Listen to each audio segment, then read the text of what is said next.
Hello and welcome. This is the Carthago C-Tourer Superior integrated 145 RBLE motorhome, 7-meter class, so 7.5 centimeters long. It'll cost 124,000 euros, and it is 227 wide, 289 in height. And let's have a look inside. So first thing you notice, it's got a double floor with an interesting place to leave your shoes. It's got a bed up front. That's an option. You don't have to have the bed up front, and it's very dark inside. So let's see if we can find where the way of turning the lights on is, and it's here. There you go. The lights are now on, and let's come to the back, see what the back has to offer. So we have a German layout at the back. We've got these rear sort of facing lockers, something which Carthago only does, I think, of the mainline brands. So stuff doesn't all fall out when you get to wherever you're going. But, and I hate to say this, but look at all that wasted space at the back and round here. You know, vehicles move downhill.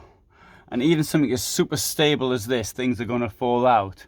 That's why you need covers on your storage cabinets. Okay, let's come down here. This is really clever. You've got a big wardrobe there, like that. You can also open it from here. And this really clever feature is not only in these motorhomes, but you'll also find it in their campervans. We have here, you see, the bed, L-shaped, and this will also actually move forward should you want to make the bed even bigger. Here we have the shower, 2 drainage holes, pretty good. Place to sit on when you're cleaning your feet, and a piece of wood that shouldn't be there, goes somewhere else. Only 7 meters, bear in mind, 227 across, so that's pretty good. Close that there.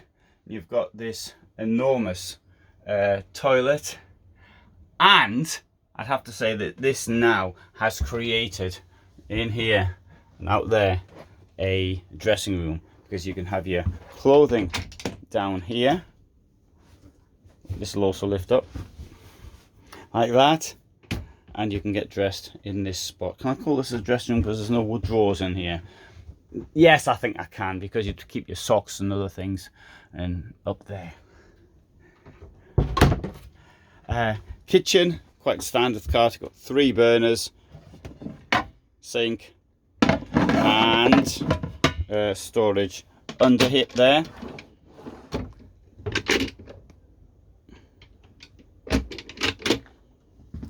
And down here. And we've got this big fridge from Dometic, and it's one of these ones which opens in 2 directions. I don't know what this is. It's psychosomatic. I thought it was as though I felt the cold coming in. The air here is not so good, actually. It's in the holes. I think I haven't turned on the climate control or whatever. Here we've got the table, moves around, L-shaped sitting group. Obviously the captain's chairs, they turn around if necessary. Agouti chairs, very good quality, really nice chairs, superb. And okay, the bed will come down. I won't do it though, because you've got to put the chairs down as well, so the chairs go down like that, and then the bed itself will come down. It does say here only with personnel from the stand to actually do it, so I won't put it down myself. Now television, you don't have to watch it on its side, you can put it right round, and that will be more convenient, and you can watch your television in the comfort of these supremely comfortable chairs which are up front. As you can see, this one's on a Fiat automatic gearbox. Now having a quick look at this here, I can tell you that the weight ready to go 3,085, so you've got 415 kilos of payload on a 3.5 ton basis. but you could even put it on a 4.5 ton basis. There may be advantages having it in on a 4.5 ton basis, but one of the disadvantages is that in some countries you're going to have to pay for the use of the motorways. That's what Carthago calls a coffee solution. I would call it a dirty water solution. That's just my opinion. I don't really think much of these capsules at all. Don't taste the coffee. Well, I do a little bit, but not a lot. Good. Oh, I didn't show you this. Double floor. We'll have a look down here. Storage in the double floor.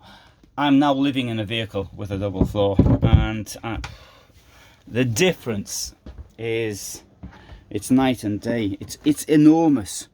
I certainly wouldn't want to go into another vehicle without a double floor. I mean, in the summer, okay, it doesn't make much difference, but in the winter, and look how deep that is as well. This is brilliant. And you, to the left, you've got that the Truma frost guard, and which is the central, what do you call it, a water drain.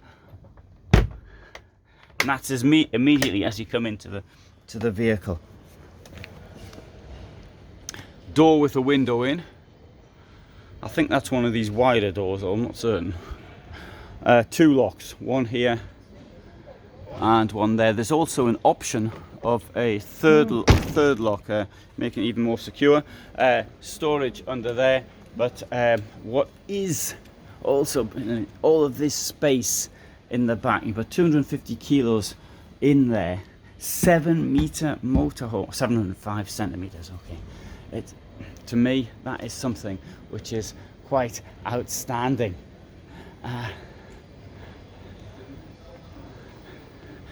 Door at this side, which is exactly the same shape, and so you've got really throughput going through there.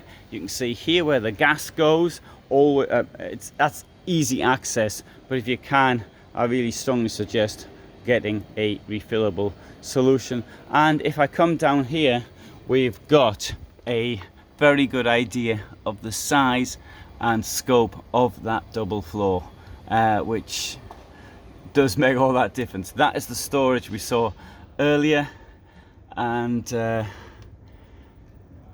really good. Okay, door on the driver's side, forgot to mention that. There are still, last year I was against the door in the driver's side on an integrated motorhome. Since I've got one, I've now changed my mind. I think it's pretty convenient. One of the things actually which is also convenient for is that you don't have to get the outer step, because there's a step there, and which I think it's quite good anyway. You've got a cup holder here, and then you've got a thing probably designed to hold a McDonald's in there.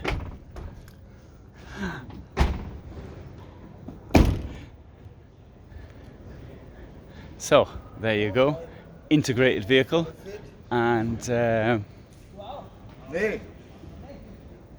relatively new model. And so I'm sorry, it sounds a bit like an advertisement. I mean, I do pride myself on the fact that I give unbiased reviews. I did say 1 or 2 bad things though as well. You can't just say, I just said good things. I do try, when I'm too enthusiastic about a vehicle, I really do try my best to find things which are negative in order to balance it out a bit. And so I hope I balanced it out a bit there by some of the other things I said.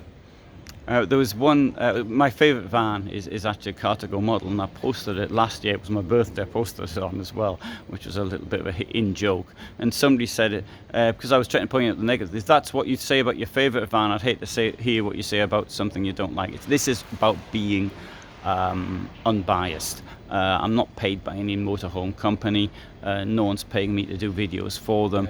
And so therefore whatever you hear from me is unbiased, and it's based on 12.5 years of experience living in a motorhome. And so I've travelled quite extensively in Europe, above all Germany, Poland, Italy, United Kingdom. So I think that's what I'm trying to show. Anyway, thanks for watching. All the best from me in Germany.